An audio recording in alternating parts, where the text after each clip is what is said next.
ہم کہتے ہیں ہم مصروف ہیں، ہے نا جی؟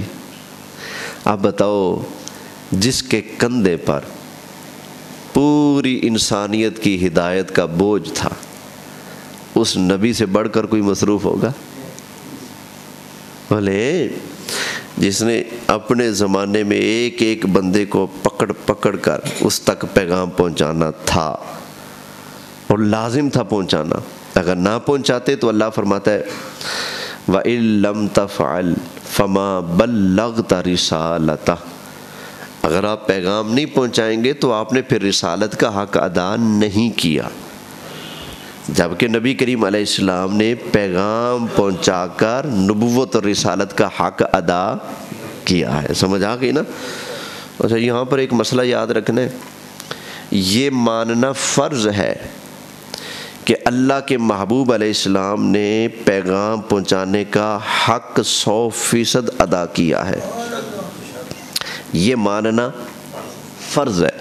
جس بندے کو اس بات میں شک ہو وہ شخص اپنے ایمان کی خیر منائے۔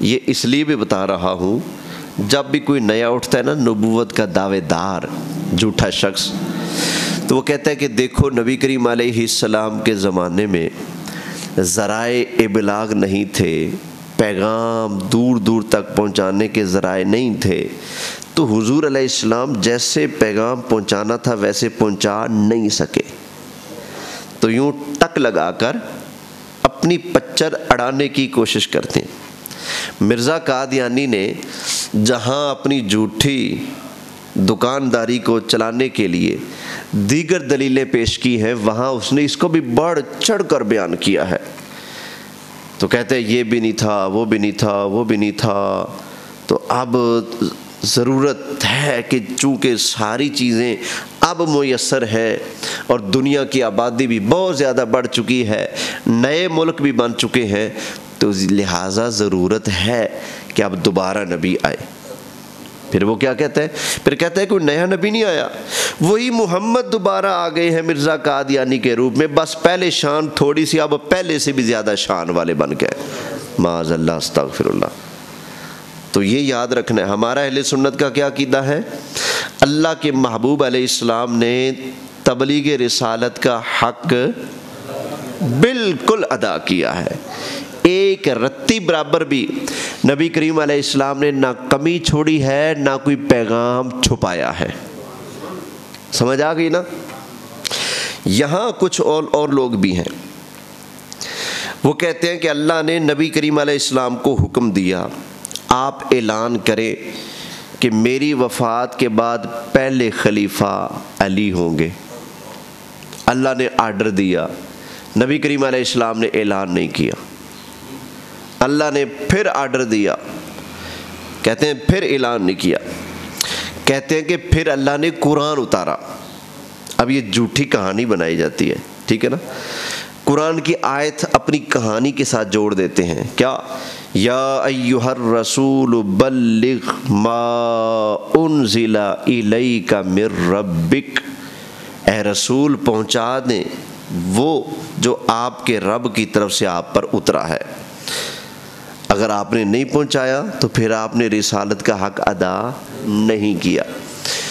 اچھا جی، کہتے ہیں کہ جب اللہ نے سختی فرمائی نا تو تب نبی پاک علیہ السلام نے حضرت علی کا ہاتھ لے کر اپنے ہاتھ میں ایسے بلند کر کے فرمایا تھا من کنت مولا فہذا علی مولا، جس کا میں مولا اس کا مولا۔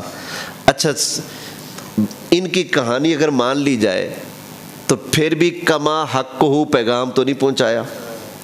کیوں؟ یہ کہتے ہیں کہ اللہ نے آرڈر کیا تھا آپ اعلان کریں کہ میری وفات کے بعد میرے پہلے جانشین پہلے خلیفہ کون ہوں گے؟ بولے یہ اعلان کرنا تھا نا، چلو بقول تمہارے نبی پاک نے اعلان نہیں کیا، اللہ نے قرآن اتارا، بقول تمہاری سختی فرمائی، تو پھر اس کے بعد کیا اعلان ہوا؟ جس کا میں مولا اس کا، جس میں خلافت کہاں ہے؟ اس میں خلافت کا ذکر ہے؟ جس کا میں مولا اس کا علی مولا۔ کہتے ہیں جی مولا کا معنی خلیفہ، حالانکہ مولا کا معنی خلیفہ کسی لغت کے اندر ہے ہی نہیں. سمجھ آ گئی؟ مولا کا معنی خلیفہ، چلو بالفرض مان لیا، مولا کا معنی خلیفہ ہی صحیح مان لیا. اب حدیث کا ترجمہ کریں. من کنت مولا، مولا کا معنی کیا ہے بلا؟ ان کے نزدیک خلیفہ. من کنت مولا، جس کا میں خلیفہ. فعلی مولا، علی اس کے خلیفہ. تو نبی پاک کس کے خلیفہ ہیں؟ نبی پاک نبی ہیں یا خلیفہ ہیں؟ بولے وہ تو نبی ہیں. اچھا چلو، یا پھر یوں کہا جا سکتا ہے کہ نبی کریم علیہ السلام اللہ کے خلیفہ ہیں. چلو ٹھیک ہے، جس کا میں خلیفہ اس کا، پھر حضرت علی کس کے خلیفہ بنے؟ پھر تو اللہ کے خلیفہ بنے. نبی پاک کا خلیفہ والی بات تو پھر بھی پوری نہ ہوئی. آئی کوئی سمجھ ہے؟ اب یہ بات، ہاں جی یہ کہاں سے چلی تھی؟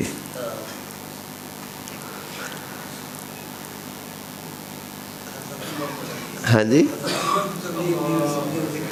چلو بہرحال مسئلہ بیان ہو گیا، ٹھیک ہے نا. تو نبی پاک صلی اللہ علیہ وآلہ وسلم پابندی کے ساتھ اعتکاف فرمایا کرتے تھے.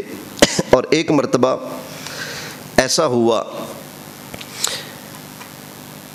کہ نبی کریم علیہ السلام کا جنگ کی وجہ سے اعتکاف رہ گیا. تو سرکار نے اگلے سال رمضان میں ڈبل اعتکاف فرمایا 20 دن کا. ایک مرتبہ یوں ہوا، اور ایک مرتبہ نبی کریم علیہ السلام کا اعتکاف جنگ ہی کی وجہ سے رہ گیا.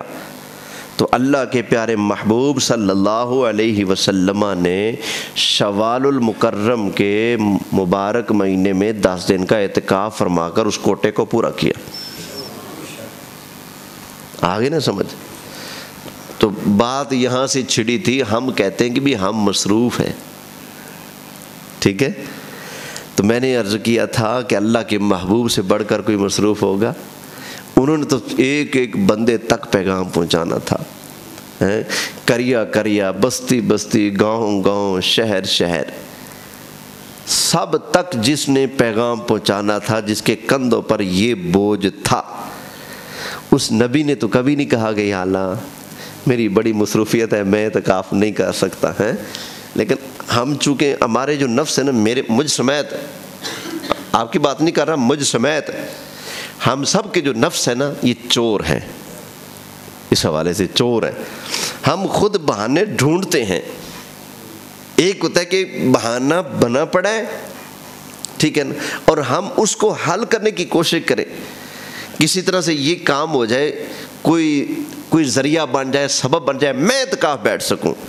لیکن ہم کیا کریں گے؟ ہم بہانے ڈھونڈیں گے کہ ہمیں کوئی اعتکاف کی دعوت دے تو ہم اس کو بہانہ پیش کر سکیں کہ میری مجبوری ہے، میں نہیں بیٹھ سکتا. بہرحال